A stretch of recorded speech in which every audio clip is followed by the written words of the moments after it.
Live from downtown Detroit, Local 4 News at 11 starts now. When houses in Grosse Pointe Park's Cabbage Patch started getting demolished, neighbors had no idea what was up, only to find out their new neighbors will be parking lots. It's been a controversial proposal that has divided the community, with many upset on how the process has played out. Affordable housing being torn down for 2 block-long parking lots. Mara McDonald live at Grosse Pointe Park City Hall. Mara, the City Council had to vote on whether to approve this tonight. That's right, Devin. And late tonight, the council voted yes. Only one councilman was a no vote. Let me show you what the issue. The properties in question on Weyburn abut the Kirchhoff commercial corridor, but seeing parking lots creeping onto neighborhood streets has neighbors disgusted. And not that development is happening, but it's that development is happening without any effort to involve us, those who are most affected. We are alarmed because the ways that development is happening have been detrimental to our health, our safety, and the valuable fabric of our neighborhood. The homes have either been demolished or are being prepped to be demolished and are owned by the SB Cotton & Sons LLC. The Cotton family have become prominent developers in the park, including a new restaurant near where the homes are being demolished. The undeniable and overwhelming sentiment was that the people of this city do not want to see residences demolished and turned into parking lots. But as the Kirchhoff Business District gains popularity, the argument is it needs additional parking. The Planning Commission recommended the city approve rezoning for the parking lots. Neighbors say in the future, council needs to do better. Your citizens need you to take initiative and to stand up for us and make changes for our current code and ordinances, so that others won't have to go through what my fiance and I are going through.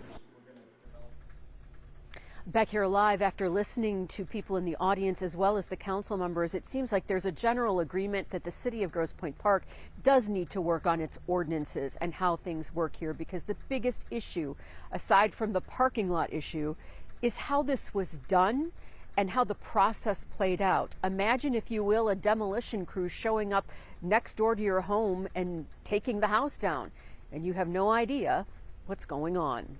We're live in Grosse Pointe Park tonight. I'm Mara McDonald, Local 4. Yeah, only one vote against, as we heard, despite what we were hearing from the residents there. Right, Mara? All right, well, it was a kind of cool and wet day in some parts, and there's more rain in the forecast, too. Check in with Kim Adams. May even see a few more snowflakes over the next couple of days, right? Snowflakes and then temps in the 70s. I mean, welcome to Michigan, right? 44 degrees right now at City Airport, 41 at Metro, pretty much the low 40s everywhere you go. We just have a couple sprinkles out there in Macomb County. Otherwise, things have started to wind down a little bit. It's snowing right now in Fort Wayne. They've had some fairly heavy snow. So has Marquette. They're under a winter storm warning with up to a foot of snow expected in parts of the UP. And around here, it will be dry at the bus stop tomorrow morning, but cold, 37 degrees. And then around 10 or 11 o'clock, we'll start to see a few more spotty showers move back into the picture.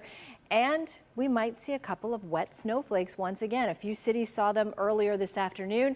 The next 2 days, Tuesday and Wednesday, almost a repeat of today. And then big changes ahead. Take a look at this temperature trend.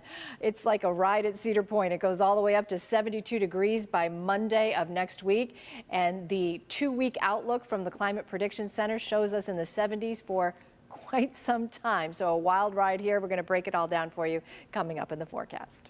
All right, Kim, we started in Grosse Pointe Park. Let's move to Grosse Pointe Woods, where they're investigating an attempted abduction of a young man out walking his dog. A 20-year-old man telling police he was assaulted over the weekend, with his attacker then dragging him into a van until he was able to break free. Pamela Osborne is live in Grosse Pointe Woods tonight with how neighbors there are reacting. Pamela. Kimberly and Devin, it's pretty unnerving for the people who live in this community. We spent quite a bit of time talking to a number of people who live on Lennon Street where all this happened. Some of those residents have already spoken with police, others learning about this attempted abduction for the first time tonight from us.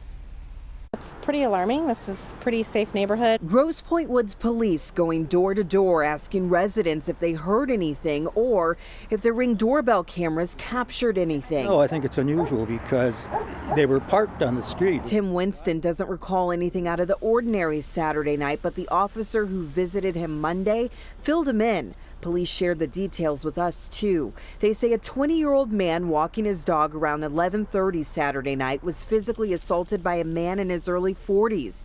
The man then attempted to drag him into a white work van. The 20-year-old was able to get away after hitting the would-be abductor. That's definitely alarming. I have little kids and neighbors I care about, so I certainly don't want people to feel that it's not safe to walk their dog. So now police are looking for this person. They describe him as a man 6 feet tall, between the ages of 40 and 45 years old. They say he has a medium build, a clean-shaven face, and that white work van.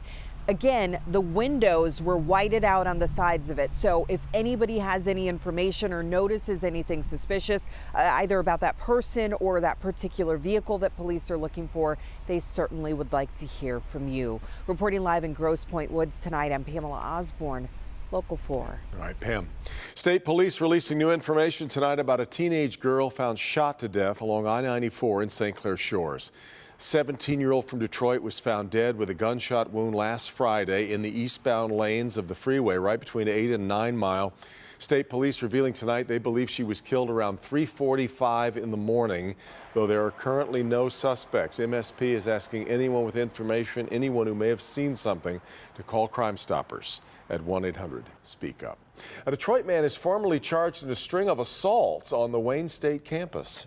58-year-old Frederick Barnett faces several charges, including fourth-degree criminal sexual conduct. Prosecutors say he accosted the women back on October 10th on campus between 11 a.m. and 1 p.m. Barnett charged with sexual assault in the case of one 18-year-old woman and 4 counts of assault and battery for touching the others without permission. He walked up and engaged them in conversation, and then he would begin to hug on them and just, kind of a tight hug, and in some cases he gave him a kiss on the cheek. I kind of find it shocking that it was able to happen to so many people.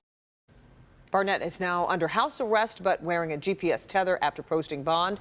The judge ordered he stay away from all college campuses and have no contact with any of his victims. A Macomb County veterinarian is now facing charges in connection with a video posted on social media showing a dog being choked. Video was posted last week. It was taken from inside a Ray Township veterinarian's home. Prosecutor's office says the dog was not injured in what we see in the video and that it had bitten a child and a puppy. The phone that recorded the incident is now being reviewed, though, by deputies. The veterinarian's name has not yet been released. Charged now, though, with 1 count of misdemeanor animal cruelty. 3 dogs have been removed from the home, including the German Shepherd in the video. Right now, all 3 of those dogs still in care of Macomb County Animal Control, with plans to place them in foster care. A family is on edge after they say their house was targeted by gunfire. Police were responding to a call about shots fired in the neighborhood when they heard more around a home on Burwood on the city's west side. Kirsten Howard was in her home at the time when her house and vehicle were hit with bullets. Now tonight, the family is looking for answers. You don't hear anything about it, and that's what pisses me off more. The fact that we had not heard anything about it. But this is our neighborhood, this is where we lay our head, this is where we work and we build this community. So just to hear random gun shootings throughout the neighborhood, that's not what I'm trying to hear. Unfortunately, nobody was hurt.